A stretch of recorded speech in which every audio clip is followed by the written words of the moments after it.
Hey guys, this is God of Politics, and welcome back to a brand new video. But before we get started with this video, please like this video and subscribe to the channel. Also, join the Discord that is linked down in the description. Also, check out my website that is now fully live, fully updated. I have, a homepage, and I have a catalog of all of my videos on my channel here.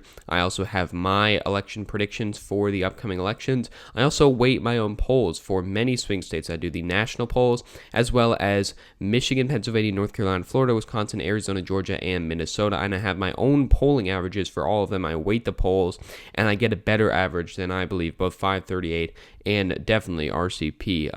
So you should check that out. Check out the website there. I think it is a very good thing that I have done, and I hope you guys will check it out and enjoy it as well. So in today's video, I will be talking about Joe Biden's easiest paths to victory. Now, tomorrow I will talk about Donald Trump's easiest paths to victory, but today I'm going to be doing Joe Biden. Now, if we want to go back to the 2016 map, this is the 2016 map here. As we can see, Donald Trump flipped 6 different states. He didn't flip them by very much in a lot of these cases. He didn't flip Michigan, Wisconsin, Pennsylvania by much. He didn't flip Florida by much, but he flipped Ohio and Iowa by quite a lot. So this was, kind of a really surprising result, given the fact that Donald Trump was able to win these 3 Rust Belt states, because if you take these 3 Rust Belt states out, Donald Trump was not able to win. Donald Trump was down, 6 points in Wisconsin, 4 points in Michigan, 2 points in Pennsylvania.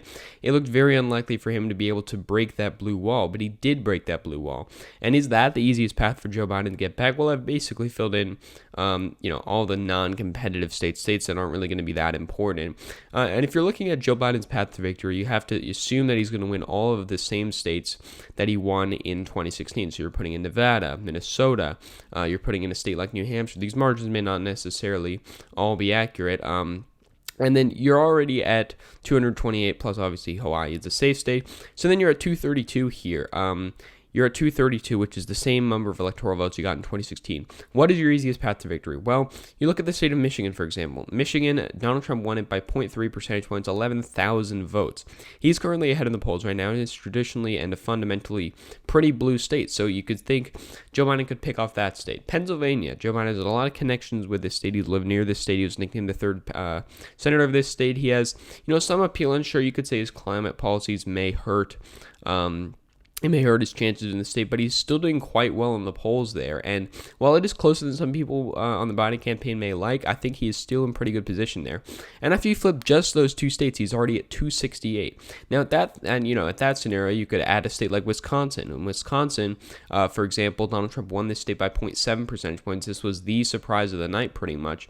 But if we look at the 2020 polls, it does have Joe Biden ahead by 7 percentage points or something like that, which is as much, actually more, than what Hillary Clinton was ahead by in 2016. So this is pretty significant for him. And if you're going to assume that the same polling errors exist in 2020, then sure, Joe Biden could lose the state of Wisconsin. But right now he's doing pretty well in the state of Wisconsin. And then that easily gets him above the 270 mark. He could lose Arizona. He could lose Texas. He could lose Florida. He could lose Georgia.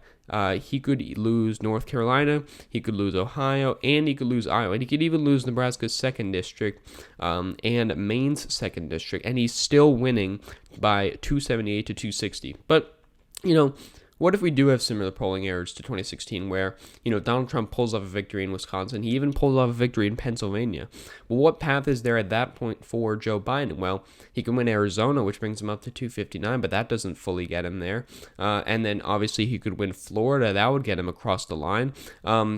But there's many different scenarios, and one that is very notable is, I would actually say this is quite an easy flip, an easy path to victory for Joe Biden. He flips the state of Michigan, which again I said, he's doing well in the polls right now. It's a fundamentally blue state. It's a traditionally blue state. He can easily win that state, I believe. But in the state of Florida, for example, he has been slipping in the polls recently. The polls have not been too good for him, and it's going to be razor thin regardless. But, assume this is like a 50-50 win. I actually have this as tilt Republican right now. But assume, in my actual prediction, it's a 51% chance for Donald Trump, 49% chance for Joe Biden. That gives Joe Biden a very good chance of winning this. And, 1 in every 2 times approximately, Joe Biden's going to win the state of Florida. And so in that scenario where Joe Biden does win the state of Florida, which is going to happen, quite a lot. And so a lot of people are talking about, the Wisconsin, Michigan, Pennsylvania path is the easiest path to victory. But I could actually argue, the Florida, Michigan path is also quite an easy path for Joe Biden. And sure, Donald Trump has a lot going for him in the state of Florida. The polls are tied. It is his home state. He has a lot of trends going for him in the, the northern areas, some of these other rural areas of the state of Florida.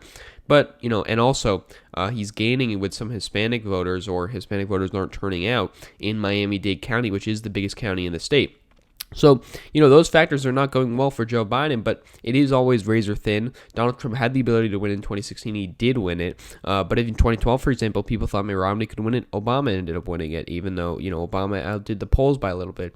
Polls were quite accurate in Florida in both 2008, 2012, and 2016. That's as far back as I've looked back, 2008. But I assume, I think in 2004, they were a little bit off. But, Florida is a state that could easily go either way. And, don't count Joe Biden's chances in Florida out, because it is the must-win state for Donald Trump. If Donald Trump does not win the state of Florida, he will have to win every single other state that he won in 2016. There's no scenario in which Donald Trump wins Florida and he's still able to win if he loses another one of the states he won in 2016.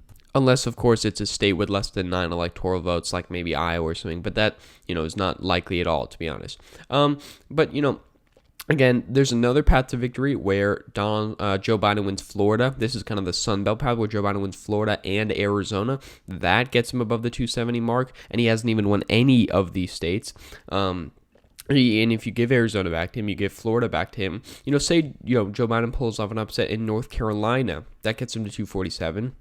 Then Florida, obviously, will get in there. Florida plus any other swing state will get him to the margin he needs. So if you're doing North Carolina plus maybe Michigan plus Pennsylvania, that gets him there.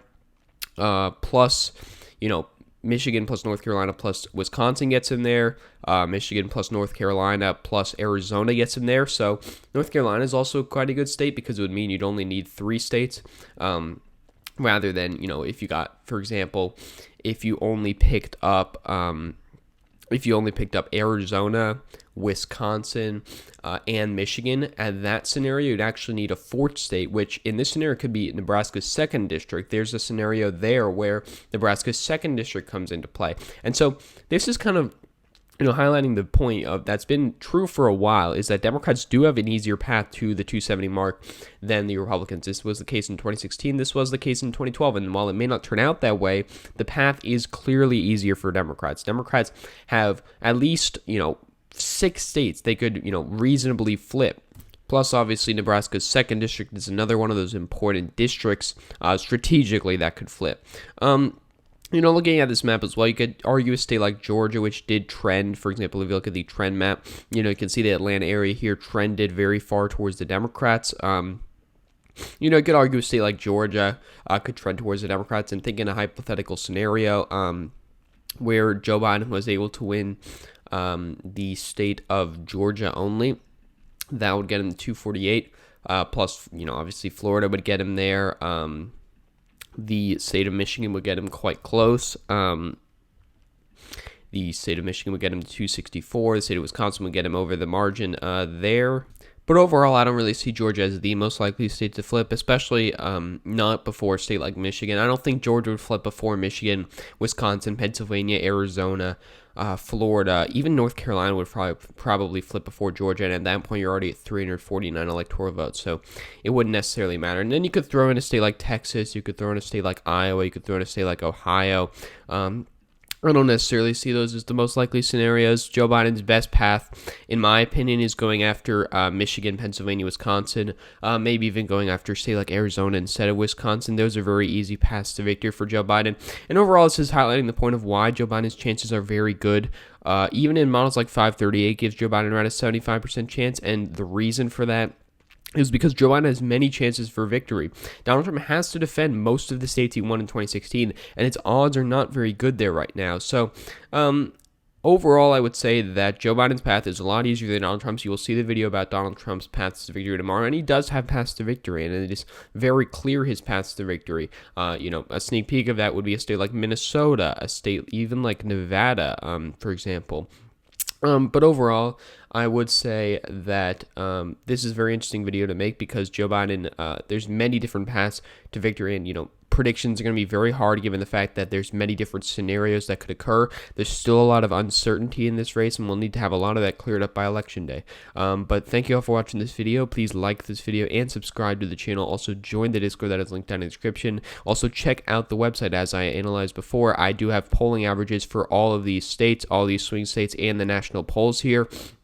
And so you should check all of that out. But again, guys, thank you all for watching this video, and I will see you guys later.